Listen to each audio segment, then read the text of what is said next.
Bonjour! Dans cette vidéo, nous allons voir comment faire une protection magique avec la rune Elaz. Première chose, cette rune porte plusieurs noms. Je vais vous mettre l'image de la rune pendant que je vous dis les autres noms, parce que peut-être que vous la connaissez différemment. Donc, cette rune, on l'appelle Elaz, on l'appelle Algis, Algiz, Éole, Elux, Ezek, et bien sûr, il y a aussi d'autres noms possibles. En ayant l'image de la rune à l'écran, vous savez de laquelle je parle. Donc, Elaz est l'ultime rune de protection. Sa forme rappelle soit les bois d'un élan ou encore une main qui prévient ou qui perd le danger. Elle est aussi la symbolique d'un lien avec le divin parce qu'elle a une ouverture vers le haut. Donc, c'est une ouverture à ce qu'il y a de plus grand et une ouverture au divin. Donc, avec cette rune, on peut faire de multiples protections différentes. Je vais tenter de vous en énumérer différentes formes, le plus de formes possibles, du plus simple au plus complexe. Donc, c'est une liste qui ne sera pas nécessairement exhaustive, mais je vais tenter de vous donner le plus d'idées possibles de ce que vous pouvez faire avec cette rune. Dans tous les cas, pour tous les types de protection qu'on peut faire, que ce soit une protection rapide et simple ou encore complexe, on peut toujours dire le nom de la rune ou le chanter. On peut tracer la rune sur papier ou sur une surface. On peut effectuer la gestuelle de la rune avec nos mains ou avec notre corps. On peut prononcer le son de la rune ou le chanter. Donc, il y a plein de façons différentes de faire et on peut combiner ces différentes façons ensemble aussi pour avoir un meilleur impact. Alors, pour une protection rapide, on peut tracer la rune sur un bout de papier et la porter sur soi. On peut la laisser dans la maison, on peut la laisser dans la voiture. En fait, on peut la laisser sur tout de personnes ou endroits qu'on veut protéger. On peut la tracer avec notre doigt sur soi. Par exemple, on la trace. On la visualise, bien sûr, et on l'active en même temps. On peut la tracer sur un objet. On peut la tracer en visualisation encore sur la maison, la voiture, une personne qu'on veut protéger. Si on est malade, on peut la visualiser ou la tracer avec notre doigt sur un organe, sur un membre de notre corps, et ainsi de suite. Donc, les possibilités sont vraiment très larges ici. Je vous laisse imaginer la suite.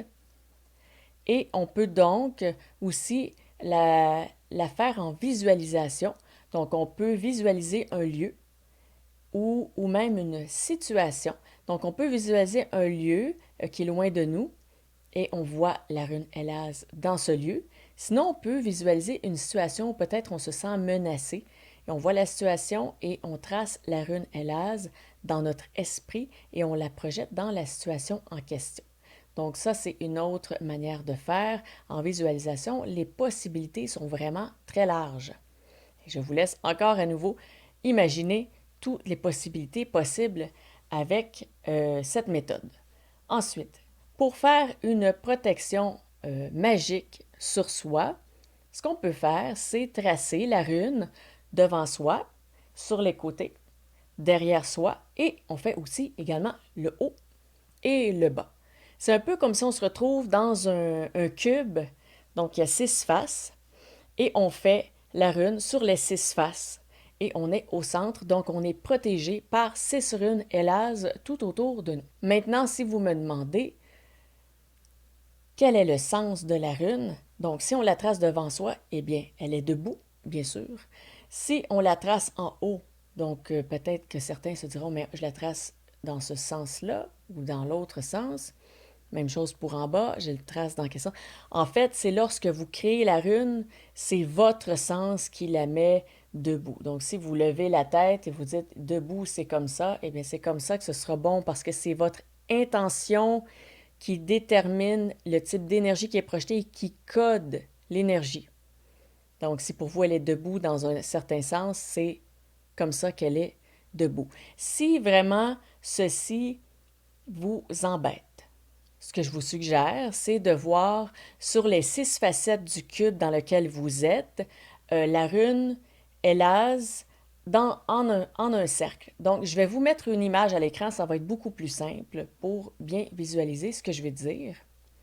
Alors, vous visualisez ainsi la rune devant, derrière, à gauche, à droite, au-dessus et en dessous de vous. Et cette fois, il n'y a pas de sens de haut et de bas. C'est la rune qui est là partout. Donc, ça, c'est une autre possibilité. Ensuite, vous pouvez aussi visualiser la rune, donc devant vous, puis elle tourne. Donc, je vais essayer de faire un mouvement, voilà comme ça. Donc, la rune est debout, et là, elle tourne, et vous la visualisez devant vous, encore devant, derrière et tout ça, sur les 6 facettes qui vous entourent, et la rune tourne. Donc, si aussi, ça peut vous aider à vous dire, oui, mais est-ce qu'elle est dans le bon sens? Elle est dans le bon sens et elle tourne.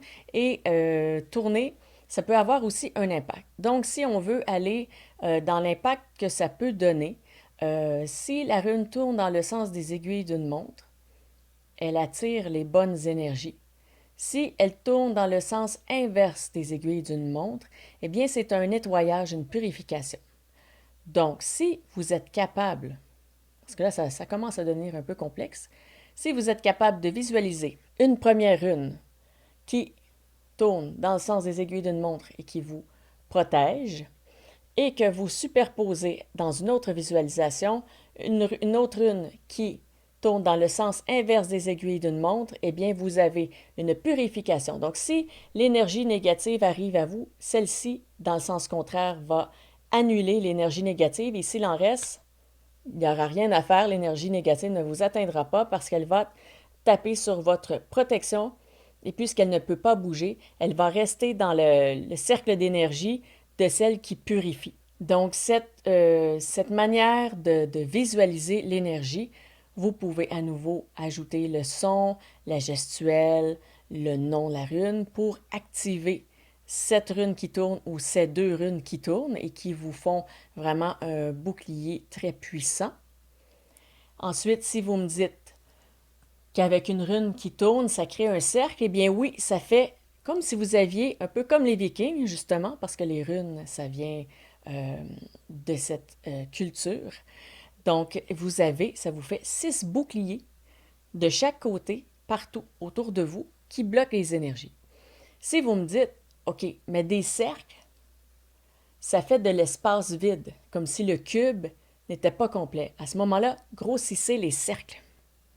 Et tous les cercles vont être imbriqués les uns dans les autres et l'énergie va vraiment tournoyer autour de vous et vous allez être complètement protégé. Sinon, visualisez les murs du cube comme étant des murs blancs qui sont déjà protecteurs sur lesquels vous posez vos boucliers runiques. Donc, si ici, j'imagine mon mur, il est déjà là. Personne ne peut passer à travers le mur, du moins.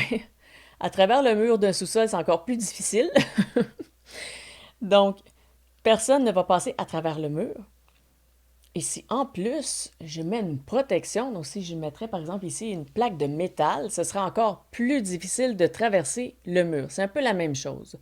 Donc, si déjà vous visualisez ce cube qui est déjà complet et avec des murs blancs protecteurs et que vous ajoutez des runes par-dessus, c'est vraiment très efficace. Si vous préférez vous visualiser dans votre bulle de protection parce que c'est quelque chose que vous avez l'habitude de faire, vous pouvez aussi visualiser votre bulle. Donc, votre bulle va atteindre les boucliers runiques. Ils peuvent être à l'intérieur, sur les parois ou un peu à l'extérieur. Ça va comme vous le sentez et ça dépend aussi de votre pratique et de vos croyances et tout ça. Donc, je vous laisse voir. Ce sont des idées que je partage avec vous qui peuvent être utiles et qui peuvent donner de très, très bons résultats. Mais évidemment, ça prend quand même une certaine habileté à la visualisation et peut-être même quand même pas mal d'expérience en magie runique ou en magie tout court. Ensuite, vous pouvez aussi incarner la rune. Donc, vous méditez sur la rune Élaz, vous méditez sur la protection. Vous pouvez aussi faire la gestuelle de la rune en mettant vos bras vers le haut et en recevant l'énergie divine et vous vous connectez au divin en même temps en faisant ça et vous recevez leur protection, la protection du divin. Si vous faites affaire déjà avec des dieux nordiques, profitez-en pour faire appel à eux lorsque vous ferez cela. Donc, vous pouvez méditer sur la rune Elaz et l'incarner. Donc, incarner sa force de protection en vous. Vous attirez son énergie à l'intérieur de vous pour être protégé de l'intérieur et non pas, comme on le fait souvent, bien sûr, de l'extérieur. Ainsi, vous pouvez aussi inscrire dans l'énergie la rune Elaz dans sur les 5 aspects de vous-même.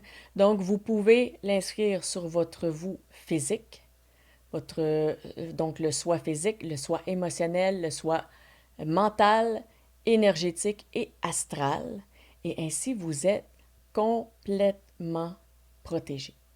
Parce que votre corps est protégé, votre cœur est protégé, vos émotions sont protégées, votre mental, vos pensées sont protégées, votre énergie, votre force vitale est protégée et votre forme astrale, en fait, c'est votre âme. Donc, votre âme aussi est protégée. Parce que parfois, on va protéger notre corps, on va protéger nos pensées, ou on va protéger notre énergie, mais on ne protège pas le tout. Et là, on se fait avoir parce que l'énergie négative qu'on reçoit ou à laquelle on fait face est capable de nous atteindre à un autre niveau. Par exemple, au niveau émotionnel, et là, on se sent mal, on se dit pourtant, j'ai fait mes protections, pourquoi ça ne fonctionne pas? Parce qu'il faut vraiment se protéger de manière globale. Évidemment, quand vous êtes débutant et vous faites une rune simple, ça peut s'activer sur tous les aspects de votre être, mais si vous êtes plus expérimenté, vous avez plus de notions et que vos guides vous laissent un peu plus de, disons, de liberté dans votre pratique, eh bien, ils ne feront pas nécessairement tout à votre place à ce moment-là. Et c'est là que vous devez prendre les choses en main. Si certaines personnes se questionnent à savoir s'ils peuvent aussi tracer la rune pour protéger leur chakra ou encore leur corps énergétique, eh bien, en fait, les chakras sont des notions orientales. Donc, ça fait partie d'une autre culture, d'un autre système de croyances, alors que les runes, elles, viennent des pays nordiques. Et comme on le voit souvent, étaient utilisées par les Vikings de manière très, très courante, parce que c'était en fait un alphabet. Donc, est-ce que vous souhaitez mélanger deux croyances différentes qui proviennent de lieux différents? C'est à vous de voir selon votre pratique personnelle et selon vos croyances. Certains puristes et dans le domaine des runes, il y a des gens qui vont dire que certaines choses ne se font pas du tout et qu'on n'a pas le droit de les faire et qu'on ne doit pas les faire. Personnellement, je me laisse beaucoup plus de liberté et c'est ce qu'on peut constater dans mon livre que j'ai écrit sur la magie des runes. Ce que je suggère, c'est plutôt faites-vous confiance, suivez votre intuition. Les peuples anciens avaient décodé l'énergie, l'astral, la magie, ce type de fonctionnement, l'ésotérisme en général, donc depuis leur point de vue, depuis leur vision personnelle. Mais est-ce que parce qu'un peuple a découvert des notions d'une telle façon et l'autre différemment, est-ce que ça élimine l'un ou l'autre? Je ne crois pas. Donc les combinaisons sont possibles, c'est à vous de voir si vous êtes à l'aise avec la chose ou pas. Et surtout, le seul point vraiment important ici, c'est est-ce que ça vous donne de bons résultats positifs? C'est dans les résultats qu'on voit si c'est bien, si c'est bon, si ça fonctionne même et si c'est utile. Voilà. Donc, je sais qu'il y a beaucoup d'informations dans cette vidéo qui pourraient peut-être être un peu détaillées, un peu plus explicites. J'ai essayé de vous donner le plus possible d'idées sur la protection avec la rune Elaz.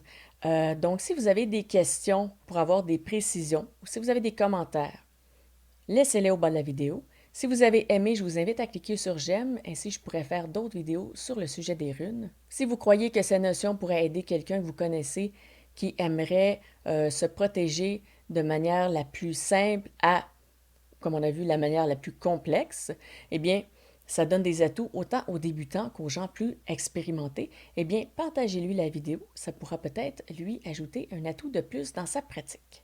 Si vous n'êtes pas déjà abonné, je vous invite à le faire parce que je vais traiter encore du sujet des runes dans d'autres vidéos, mais je traite aussi de plusieurs autres domaines ésotériques qui pourraient peut-être également vous intéresser. Et d'ici à ces prochaines vidéos, je vous dis à bientôt!